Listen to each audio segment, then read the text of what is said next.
중국 역사 5,000년 반복되는 역사의 수레바퀴입니다. 천하의 대세는 나뉘면 반드시 합쳐지고 합쳐지면 또다시 나뉘기 마련입니다. 중국 고정 삼국지연의 첫 문장이지요. 이 한 문장은 중국 5,000년 역사를 관통하자는 가장 정확한 요약입니다. 중국의 역사는 끊임없는 통일과 분열의 반복이었지요. 황하 문명에서 시작해서 수많은 왕조가 명멸했고 한족과 이민족이 서로 뺏고 빼앗기며 오늘의 거대한 중국이 만들어진 겁니다. 방대한 중국사 어디서부터 어떻게 정리해야 좋을까요? 신화시대부터 전대 중국까지 5,000년의 흐름을 하나의 줄기로 만들어 봅시다. 복잡한 연도나 왕조 이름을 외울 필요는 없겠지요. 역사의 흐름이 어떻게 변해왔는지 그 인과관계에 집중해서 살펴보려고 합니다. 지금부터 대륙의 기억 그 첫 번째 페이지를 넘겨보겠습니다.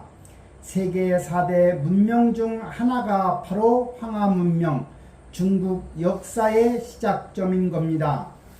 일부 신화에서 역사로 상나라, 주나라, 춘추 전국시대, 중국 서쪽 고원에서 발원해서 동쪽 바다로 흐르는 이 거대한 누런 강은 축복이자 재앙이지요. 비옥한 황토를 날라다 주어 농사를 가능케는 했지만 툭하면 범람해서 모든 것을 쓸어버렸기 때문이지요. 고대 중국인들에게 생존을 위해 가장 필요한 것은 바로 치수, 즉 물을 다스리는 일이었습니다.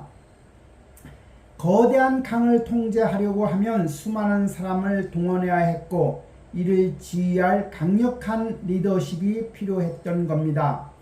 이것이 중국에서 강력한 왕권이 탄생하게 된 지리적 배경일 겁니다. 전설에 따르면 대홍수를 막아낸 영흥 우왕이 세운 나라가 중국의 최초의 왕조인 하나라라고 합니다.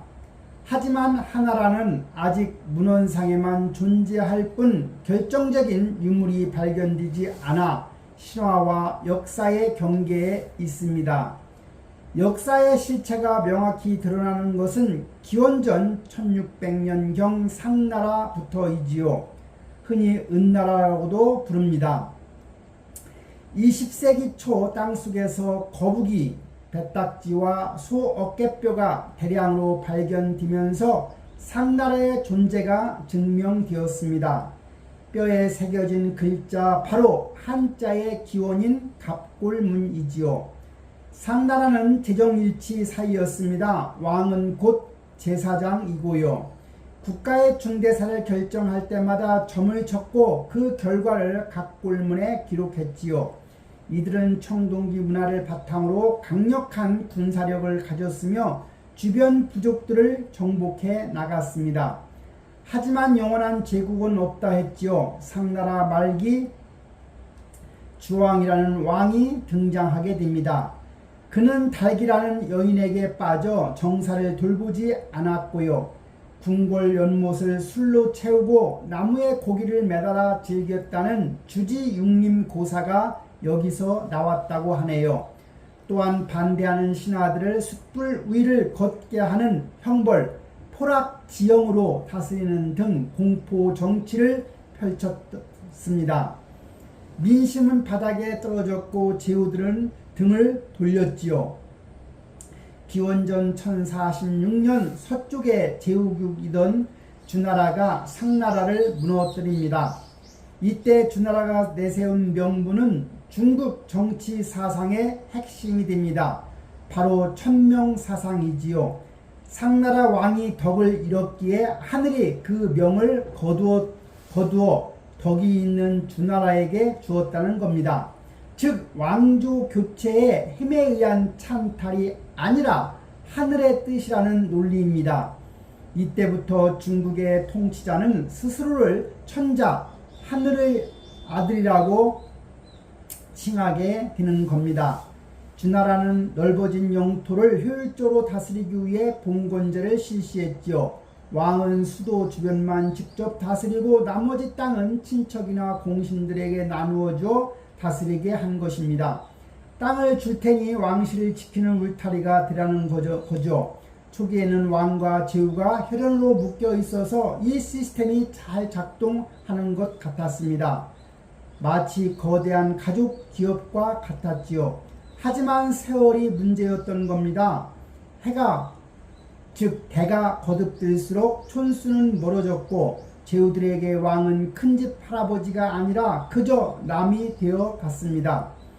각 지역의 제후들은 독자적인 힘을 키우기 시작했고 왕실의 통제력은 약해졌지요.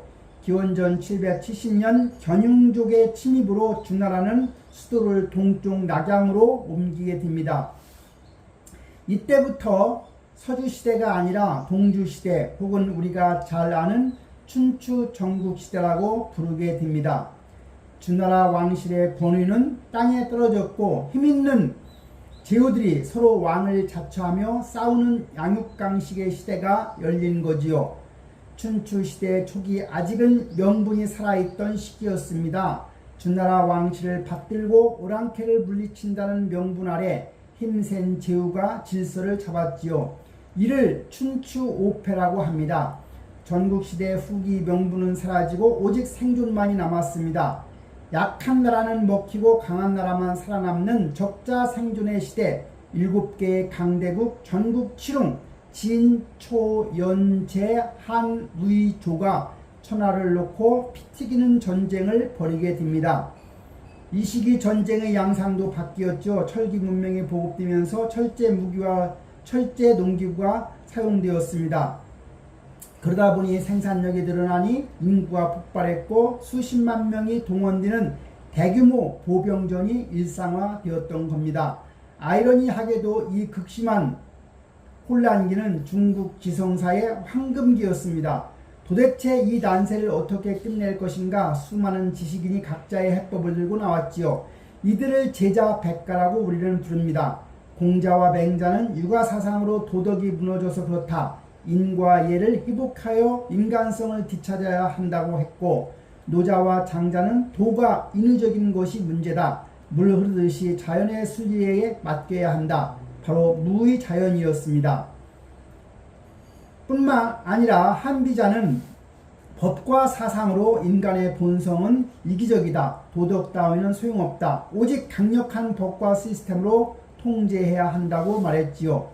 각국의 왕들은 부국강병을 위해 인재를 찾았고 사상은 곧 국가의 통치 이념이 되었던 겁니다. 그리고 서쪽 변방의 진나라, 그들은 가장 냉철하고 현실적인 법과 사상을 받아들여 국가를 강력한 전쟁 기계로 개조하기 시작했습니다. 이제 500년 넘게 이어진 분열의 시대를 끝낼 최초의 통일 제국이 탄생할 준비가 끝난 것이죠. 기원전 221년 서쪽 변방의 나라였던 진나라의 말발굽이 마침내 천하를 덮쳤습니다. 2부 최초의 제국과 한족의 탄생, 진시황, 초안지, 한무제.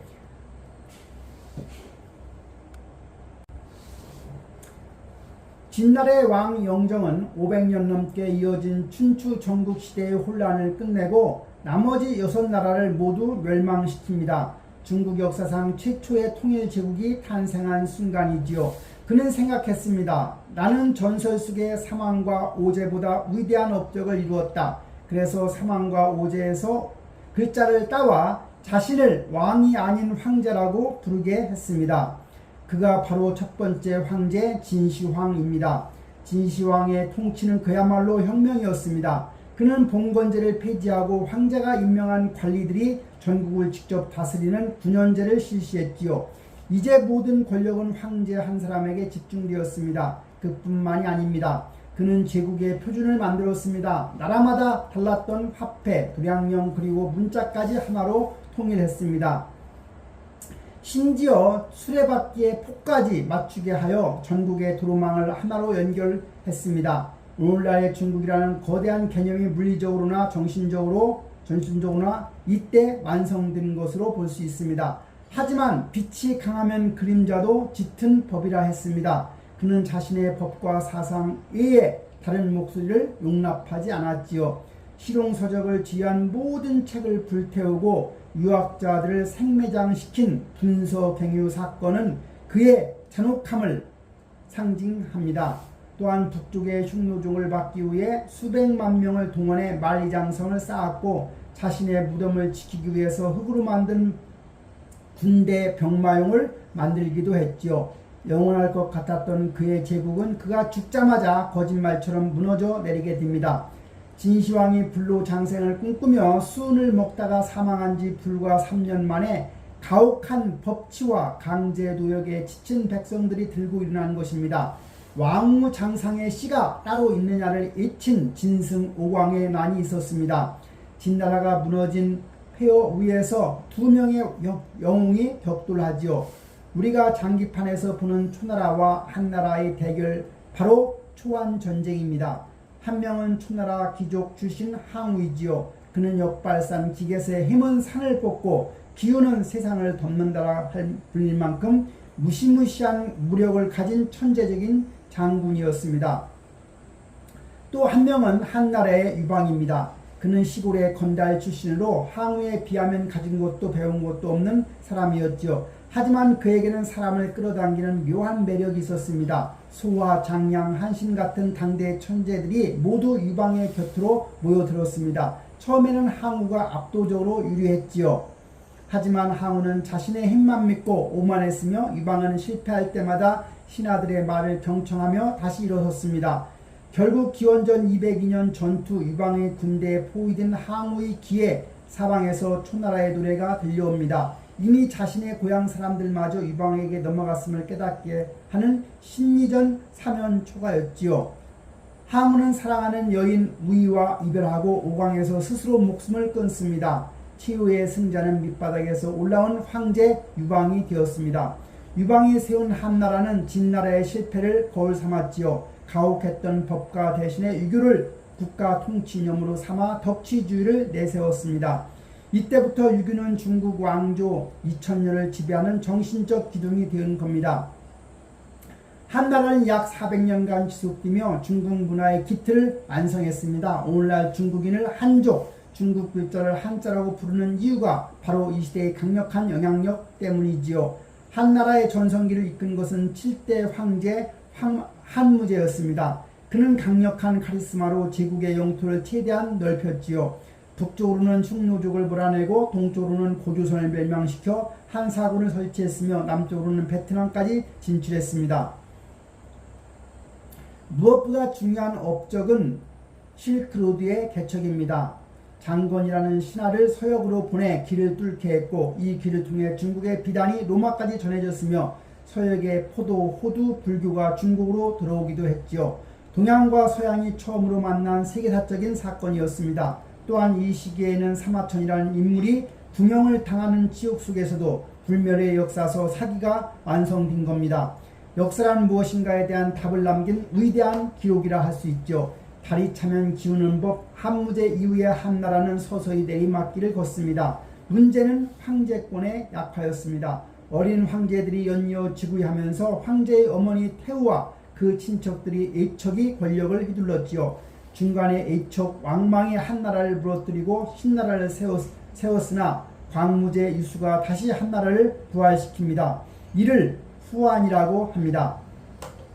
하지만 후한 말기로 갈수록 상황은 더욱 나빠졌습니다. 애척을 견제하겠다고 황제가 자신이 곁에 있는 내시 즉 환관들에게 힘을 실어준 것이 화근이 되었습니다.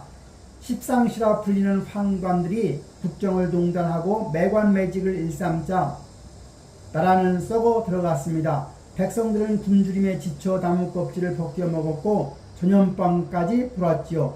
결국 누런 하늘이 일어난다는 구호를 잊히며 머리에 노란 두건을 쓴 농민들이 봉기를 하게 됩니다. 서기 184년 황건적에 난 이 난을 진압하기 위해 조정은 각 지방의 유력자들에게 군사권을 줍니다. 이것이 한나라 멸망의 결정타가 될 줄은 아무도 몰랐지요. 동탁, 조조, 원소, 유비, 손권, 난세를 틈타 일어난 군벌들이 저물어가는 한나라의 깃발을 찍고 각자의 야망을 드러내기 시작한 것이지요. 바야흐로 영웅들이 시대 삼국지의 서막이 올랐던 겁니다. 서기 184년 황건적의 난 누렇게 뜬 하늘 아래 400년 제국 한나라는 사실상 끝나게 됩니다. 삼부 난세의 영웅들과 거대한 융합, 삼국지 5, 16국 남북조, 어린 황제는 허수아비가 되었고 동탁 같은 군벌들이 수도 낙양을 불태우며 권력을 농단했습니다. 난세가 영웅을 부른다고 했던가요? 각지에서 야망을 품은 사나이들이 일어나게 되지요. 우리가 소설 삼국지 연의를 통해 밤새워 읽었던 그 이름들입니다. 가장 먼저 두각을 나타낸 것은 바로 조조였습니다. 그는 치세의 능신이자 난세의 가능이라는 평가답게 황제를 자신의 손아귀에 놓고 천하를 호령했지요. 그는 단순히 싸움만 잘하는 것이 아니었습니다.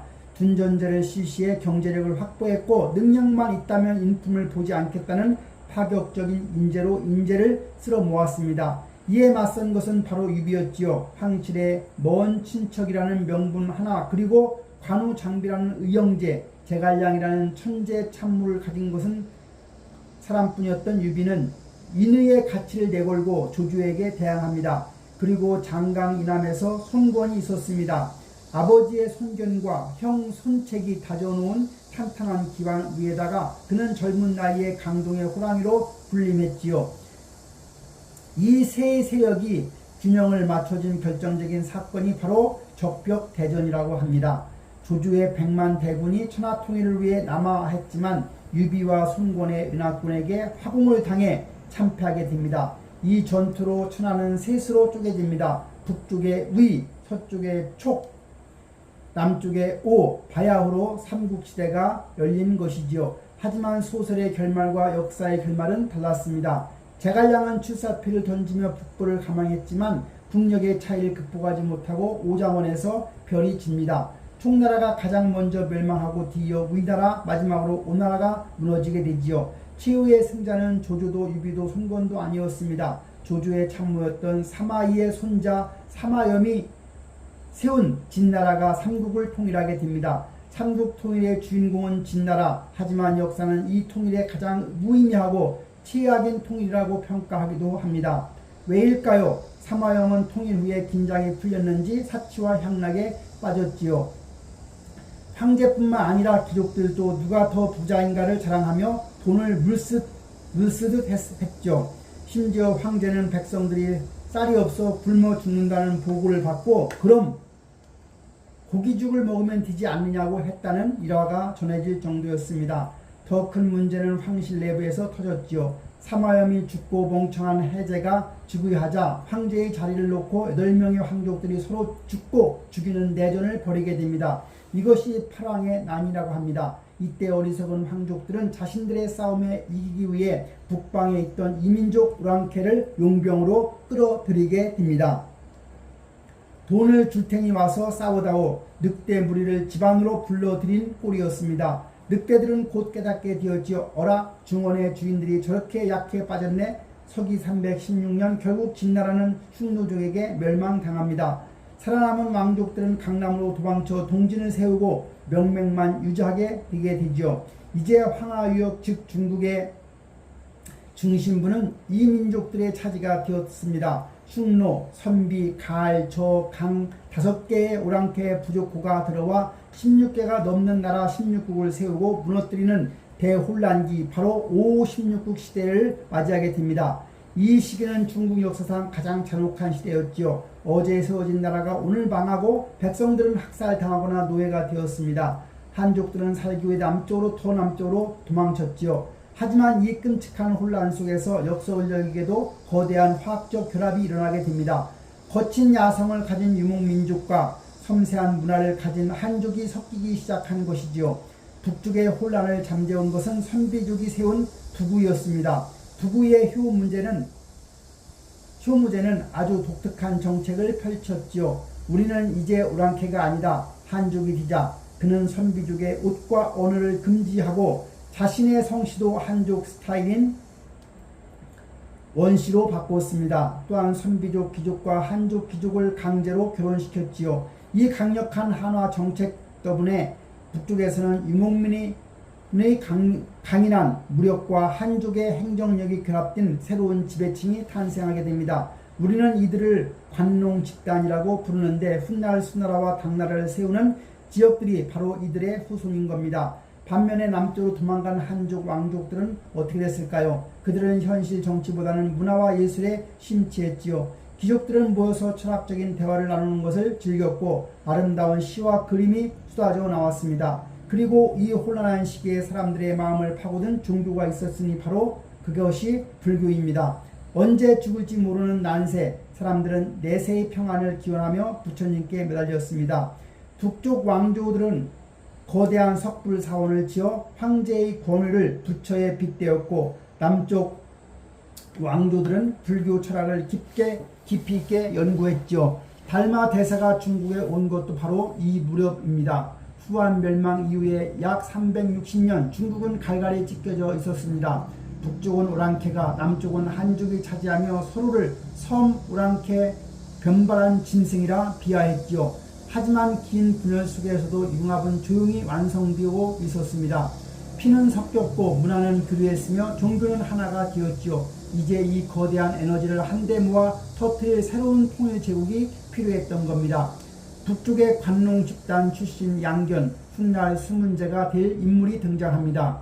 그는 북주를 장악하고 남쪽의 진나라마저 무너뜨리며 마침내 360년의 긴 터널을 끝냅니다. 이제 중국사는 세계 제국이라는 불리우는 수나라와 당나라의 시대로 넘어갑니다. 가장 화려하고 가장 국제적인 대제국의 탄생이지요. 서기 589년 남북조의 긴 분열이 드디어 끝났습니다. 4부 세계 제국의 탄생, 수나라의 대분화, 당나라와 측천부. 북쪽의 강한 군사력과 남쪽의 풍요로운 경제력을 하나로 합친 통일제국 수나라가 탄생한 것이죠.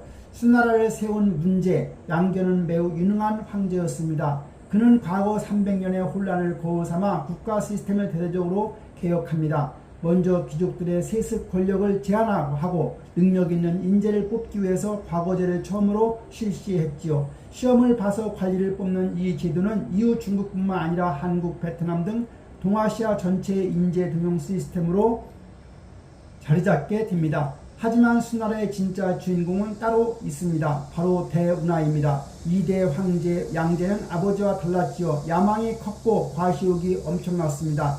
그는 북쪽의 정치 중심지와 남쪽의 경제 중심지를 잇는 거대한 물길을 뚫기로 결심하게 되지요. 총 길이 2500km, 서울에서 부산을 4번이나 왕복할 거리입니다. 수백만 명의 백성이 동원되었죠. 남자들이 부족해서 여자들까지 공사장에 끌려갔다는 기록이 있을 정도입니다.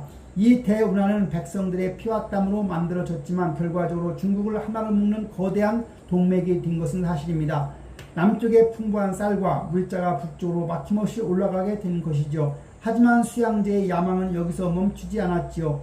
그는 자신의 제국에 고개를 숙이지 않는 동쪽의 작은 나라 고구려가 눈에 가시였습니다.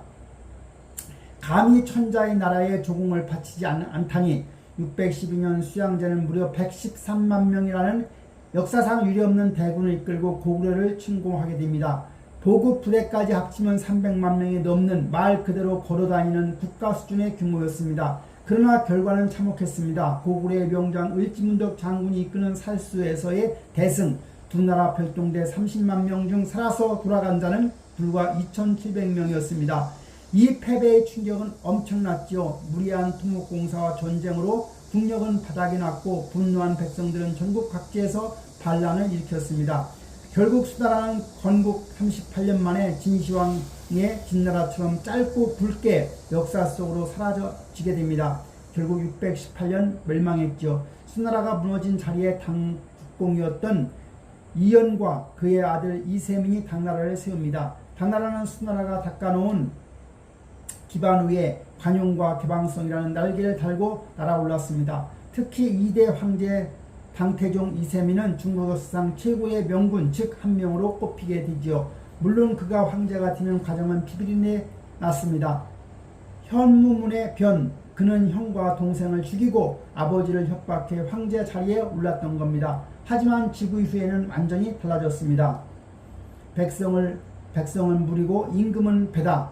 물은 배를 띄우기도 하지만 뒤집을 수도 있다. 그는 신하들의 쓴소리를 경청했고 이민족을 포용했습니다. 돌궐족 족장을 장군으로 임명할 정도로 열린 마음을 가졌죠. 그의 치세를 정관의 치라고 부르며 태평성대의 모델로 삼습니다. 당나라의 수도 장안은 당시 세계 최대의 도시였습니다. 인구 100만 명 중 그 중에 서역에서 온 상인, 일본에서 온 유학생, 신라에서 온 승려들이 뒤섞여 살았습니다. 페르시아의 종교인 조로아스터교 사원이 있었고 기독교의 일파인 경교가 전파되기도 했습니다. 당시 장안의 거리를 걷다 보면 푸른 눈의 서역인과 검은 머리의 동양인이 자연스럽게 어깨를 부딪히며 지나갔다고 합니다. 오늘날 전 세계 코리아타운이 있듯 화교들이 사는 거리를 당인거리라 부르는 이유가 바로 여기에 있는 겁니다. 당나라 전성기 아주 독특한 인물이 등장합니다. 중국 5천년 역사상 유일한 여성 황제 측천무이지요. 그녀는 원래 당태종의 후궁이었습니다. 태종이 죽고 절로 들어가 비구니가 되었으나 태종의 아들인 고종의 눈에 띄어 다시 궁으로 돌아옵니다. 그리고 황후의 자리에 오르더니 병약한 남편을 대신해 국정을 장악했지요. 결국 690년 스스로 황제의 자리에 올라 국호를 주로 바꿉니다. 역사는 그녀를 잔혹하다고 기록합니다. 권력을 잡기 위해 자신의 갓난 딸까지 없다는 야사가 있을 정도이니까요. 반대파 황족과 귀족들을 가차없이 숙청한 공포정치의 대명사였습니다. 하지만 백성들에게는 달랐습니다. 그녀는 귀족들의 횡포를 막고 능력있는 평민들을 과거 시험으로 대거 등용했지요. 백성들의 삶은 안정되었고 국가는 부해졌습니다. 그래서 후대는 그녀는 악녀지만 유능한 황제였다고 재평가하기도 합니다. 측천무 사후에 당나라는 잠시 혼란을 겪다 현종 때 다시 전성기를 맞이하게 됩니다. 하지만 너무 오래 평화로웠던 탓일까요? 말년에 현종은 정치의 실증을 느끼고 며느리였던 한 여인에게 빠져듭니다. 경국지색, 나라를 기울게 할 만큼 아름다웠다는 양귀비이지요. 현종이 양귀비와 놀며 정사를 돌보지 않는 사이에 변방에서는 거대한 먹구름이 몰려들고 있었습니다. 절도사였던 알록산이 배신을 한 것입니다. 755년 안사에 난 평화에 젖어 있던 당나라 군대는 실전 경험이 풍부한 알록산의 반란군에게 속수무책으로 무너졌습니다. 현종은 수도 장안을 버리고 도망쳐야 했고 그 과정에서 분노한 병사들의 요구로 사랑하는 양귀비에게 스스로 자결을 명해야 했습니다. 안사의 난은 8년 만에 진압되었지만 당나라는 돌이킬 수 없는 치명상을 입었습니다. 중앙정부의 통제력은 사라졌고 지방의 절도사들이 제멋대로 세금을 걷고 군대를 키우며 작은 왕 노릇을 하기 시작했던 겁니다. 백성들은 살기 힘들어 유랑민이 되었고 그 틈을 타 황수라는 소금 장수가 반란을 일으키게 됩니다. 하늘이 돕지 않으니 사람이 세상을 뒤집겠다. 반란군은 장안을 점령하고 황궁을 불태웠습니다. 결국 907년 절도사 주전층이 당나라의 마지막 황제를 폐위시키면서 300년 가까이 이어 화려했던 제국은 막을 내리게 됩니다. 중국은 다시 쪼개집니다. 5개의 왕조가 10개의 나라가 난립하는 5대 식국 시대, 이 혼란을 수습하고 문신의 시대를 열어갈 새로운 왕조가 기다리고 있습니다. 당나라가 멸망한 후에 중국은 다시 5대 식국이라는 짧은 분열기를 겪게 됩니다. 제5부 경제의 거인과 몽골의 말발국, 송나라, 징기스칸의 원나라. 힘센 장군들이 나도 황제 한번 해보자며 나라를 세우고 부수던 혼란기였죠. 960년 이 혼란을 끝낸 사람은 조광윤, 송태조였습니다. 그는 원래 후주라는 나라의 장군이었죠. 어느 날 부하들이 술에 취한 그에게 황제의 노란 오탕포를 입히며 추대했고 얼떨결에 황제가 되어 송나라를 건국합니다. 하지만 조광윤은 불안했습니다. 내 부하들도 언젠가 나처럼 반란을 일으키지 않을까. 그래서 그는 역사적인 연회를 엽니다. 술잔을 돌리며 장군들에게 말했죠. 자네들 이제 칼을 내려놓고 고향에 가서 편히 여생을 즐기는 게 어떻겠는가. 돈과 땅은 넉넉히 주겠네. 이것이 바로 배주석 병권, 술 한 잔으로 병권을 거두어 들인 사건입니다. 이때부터 송나라는 철저한 문치주의가 국가가 되는 겁니다.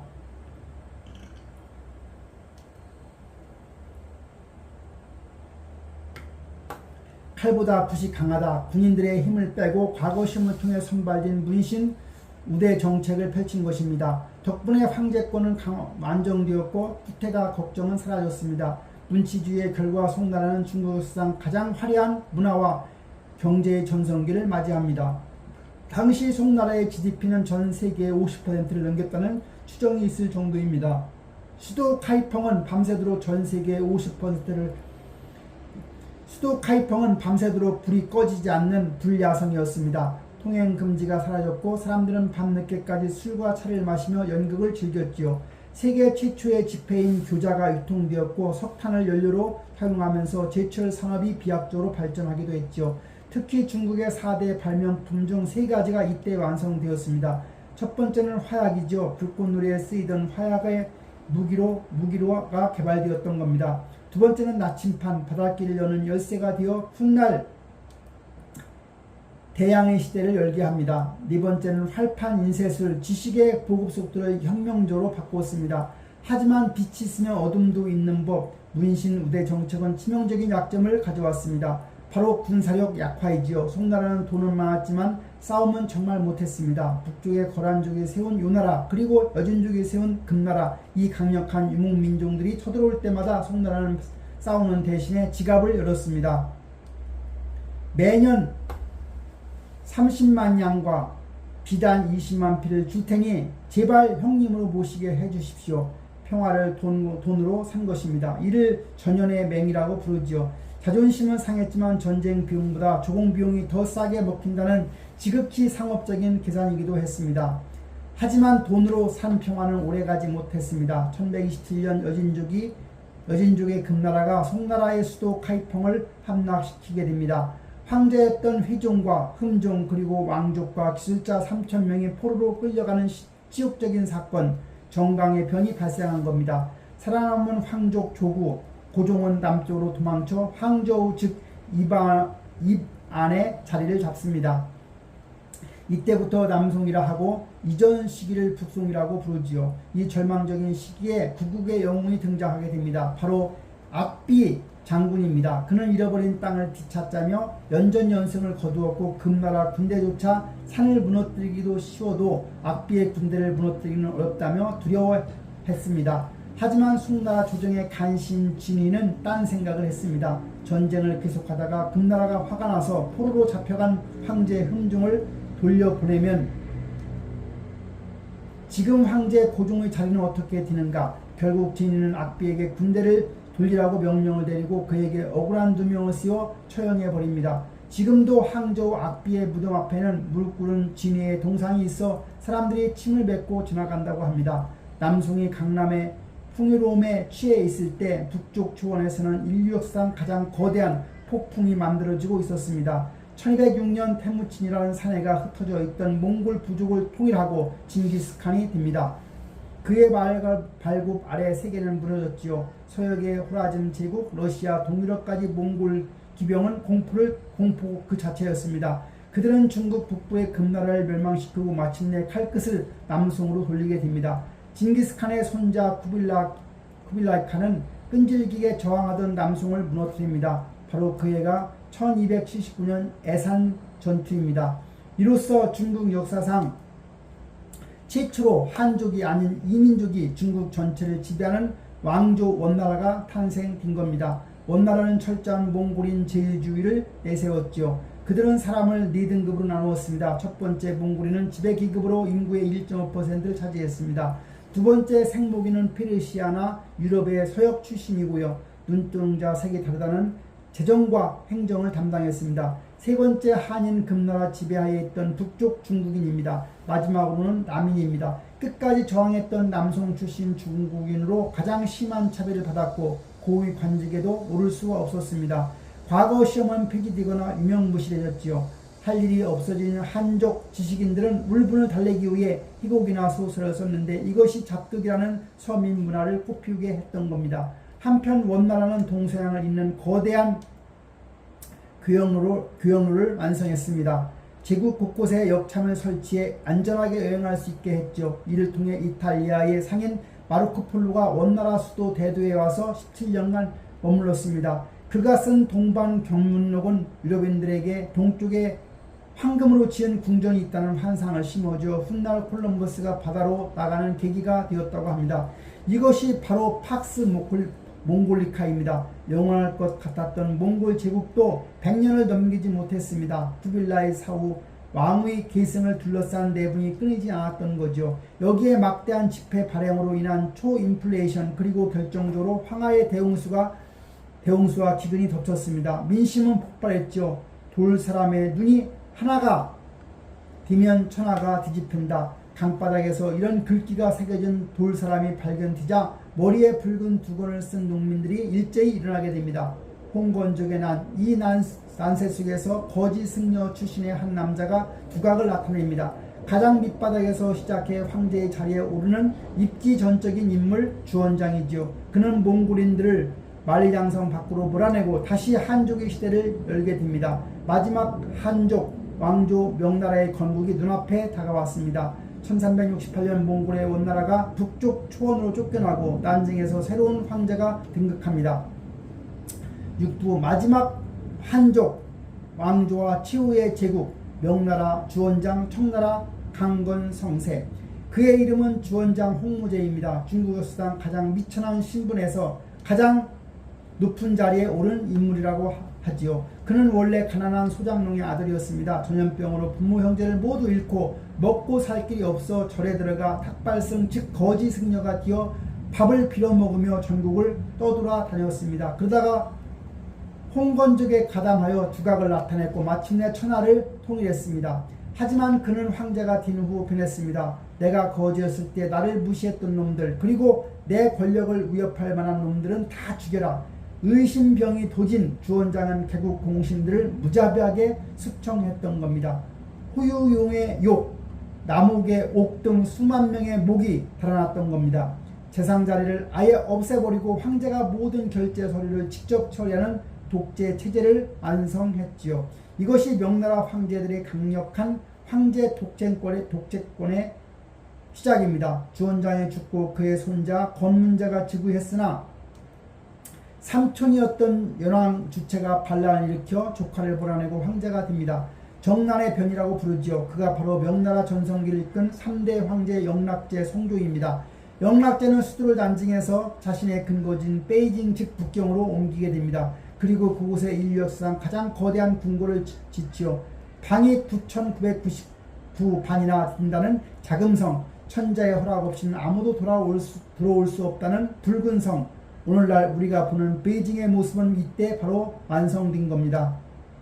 영락제는 대단히 야심가였습니다. 그는 환관 정화에게 거대한 함대를 주어 바다로 내보냅니다. 1405년 콜럼버스가 아메리카에 닿기보다 무려 87년이나 앞선 시점이었죠. 정화의 함대는 길이가 100m가 넘는 거대한 보선 수십 척과 27,000명의 선원을 이끌고 동남아시아, 인도, 아라비아 반도를 거쳐 아프리카, 케냐까지 진출했습니다. 그들은 기린, 사자와 얼룩말을 잡아와 황제에게 바쳤습니다. 하지만 명나라는 이 대항해를 멈춥니다. 돈이 너무 많이 든다는 이유로 배를 불태우고 바다를 봉쇄해버리는 해금 정책을 펼치게 됩니다. 만약 이때 명나라가 바다를 계속 지배했다면 세계사는 어떻게 바뀌었을까요? 영락제에 의해 명나라는 서서히 내리막길을 걷게 됩니다. 문제는 황제들이 너무 일을 안 했다는 것입니다. 어떤 황제는 귀뚜라미 싸움에 미쳐 있었고 어떤 황제는 불로장생 약을 만드는 데 빠져 있었지요. 특히 만력제 신종은 무려 30년 동안이나 신하들을 만나지 않고 파업을 했다고 합니다. 그런데 아이러니하게도 이 게으른 황제가 유일하게 열정을 보인 사건이 있었으니 바로 조선에서 터진 임진왜란입니다. 신하들이 우리 코가 석자입니다라고 말렸지만 만력제는 조선은 우리의 우탈이다 라며 막대한 군대와 은을 지원해 주었습니다. 결과적으로 조선은 구했지만 명나라는 이 전쟁 비용 때문에 국고가 바닥나 멸망을 지촉하게 됩니다.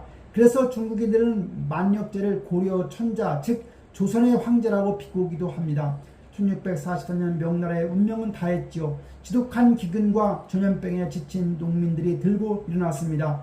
역졸 출신 이자성이 이끄는 농민 반란군이 베이징을 포위하자 마지막 황제 숭정제는 자금성 뒤편의 매산에 올라가 자결하게 됩니다.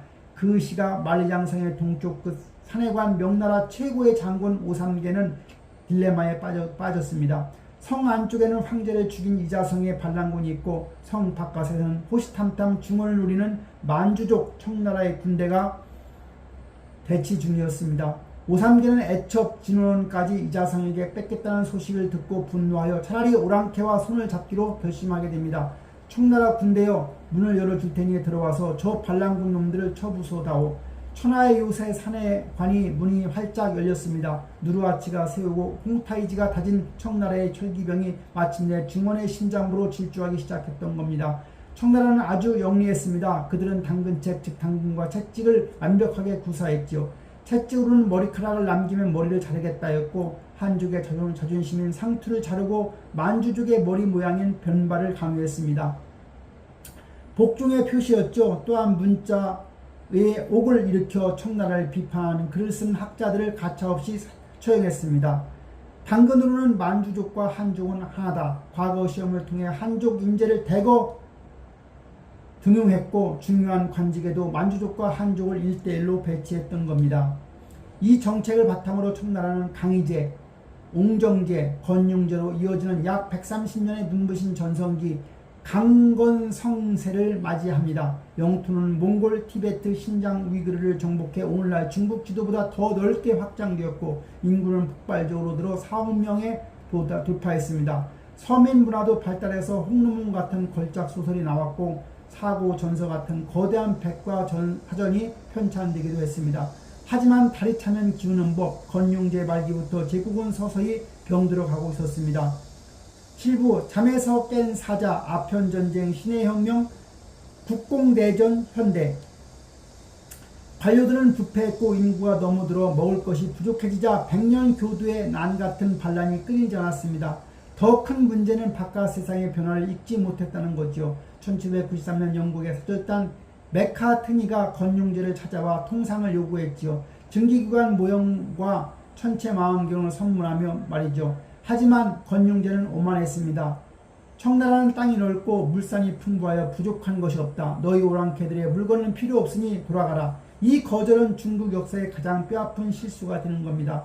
서양은 산업혁명으로 괴물이 되어가고 있는데 청나라는 여전히 우리가 세계의 중심이라는 환상 속에 갇혀 잠들기를 택한 것이죠. 그리고 얼마 후에 영국 상인들은 은 대신에 검은 흙덩어리를 가져와 중국인들에게 팔기 시작합니다. 중국을 병들게 하고 결국 종이 호랑이로 만들어버린 악마의 꽃 바로 아편이었던 겁니다. 18세기 말 영국은 중국 청나라와의 무역에서 심각한 적자를 보고 있었습니다. 영국 귀족들은 중국산 차와 도자기에 열광했지만 자급자족이 가능한 중국은 영국의 모직물을 거들떠 보지도 않았기 때문입니다. 영국의 은이 중국으로 쏟아져 들어갔습니다. 다급해진 영국 상인들은 악마의 거래를 시작합니다. 인도에서 재배한 아편을 몰래 중국에 팔기 시작한 것이죠. 효과는 즉각적이었습니다. 관리부터 농민까지 남녀노소 할 것 없이 중국인들이 아편 중독자가 되어갔습니다. 이번에는 중국의 은이 영국으로 빠져나갔고 국가는 병들게 되었습니다. 청나라 황제 도왕제는 임칙서라는 강직한 관리를 광저우로 보냅니다. 이 임칙서는 영국 상인들의 아편 상자를 모조리 압수해 바닷물에 녹여버렸습니다. 이에 분노한 영국 의회는 1840년 근대식 군함을 파견하게 됩니다. 1차 아편 전쟁의 시작이죠. 결과는 참패였습니다. 청나라의 구식 정크선은 영국의 전기선 네메시스호를 당해낼 수가 없었죠. 결국 1842년 굴욕적인 난징 조약이 체결됩니다. 홍콩을 영국에 넘겨주고 5개의 항구를 강제로 개방해야 했습니다. 중국은 잠자는 사자다 라던 나폴레옹의 말은 흘린 것이죠. 중국은 그저 병든 종이 호랑이였음에 만천하에 등록하게 된 겁니다. 에세의 침략에 백성들의 삶은 지옥이 되었습니다. 이 혼란을 틈타 기상천외의 반란이 일어나게 됩니다. 과거 시험에 계속 떨어진 시골 훈장 홍수전이 내가 예수의 동생이다라고 주장하며 태평천국을 세운 것입니다. 땅을 골고루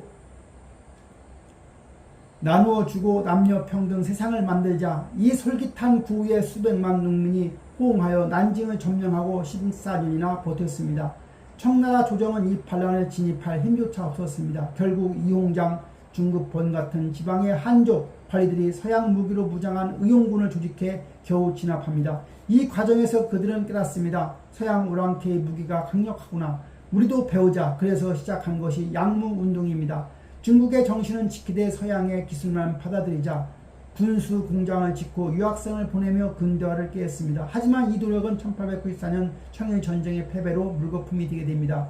자신들이 한 수 아래라 여겼던 일본에게 그것도 서양식으로 개혁한 북양 함대가 전멸당한 것입니다. 중국은 이제 동아시아의 병자 취급을 받으며 서구 열강들에게 영토를 조각조각 뜯어 먹히는 신세인 반식민지 상태가 되었던 겁니다. 개혁으로는 안 된다. 아예 팔을 갈아 엎어야 한다. 의사 출신의 혁명가 순원이 등장하게 됩니다. 그는 만주족을 몰아내고 중화를 회복하여 공화국을 세우자며 삼민주의를 외쳤습니다. 1911년 10월 10일 우창에서 일어난 동기를 시작으로 전국 각지에서 혁명의 불길이 타올랐습니다. 청나라 조정은 군벌 우얀스키에게 진압을 명령했지만 야심가했던 그는 오히려 혁명파와 거래를 하게 됩니다. 황제를 티위시키면 나를 대통령으로 시켜달라. 결국 1912년 2월 6살의 마지막 황제 푸이가 티위 조서에 도장을 찍습니다. 진시황부터 이어져온 2132년의 황제 지배 체제가 막을 내리고 아시아 최초의 공화국 중화민국이 탄생하는 순간이었습니다. 하지만 봄은 아직 오지 않았습니다. 대통령이 된 우얀스키는 독재를 하다가 황제가 되려했고 그가 죽자마자 중국은 다시 수많은 군벌들이 땅을 나눠먹는 춘추전국 시대로 돌아갔습니다. 이 암울한 시기 지식인들은 절망했습니다. 유교가 나를 망쳤다고 서양의 과학과 민주주의를 배우자 하며 오사운동이 일어났습니다.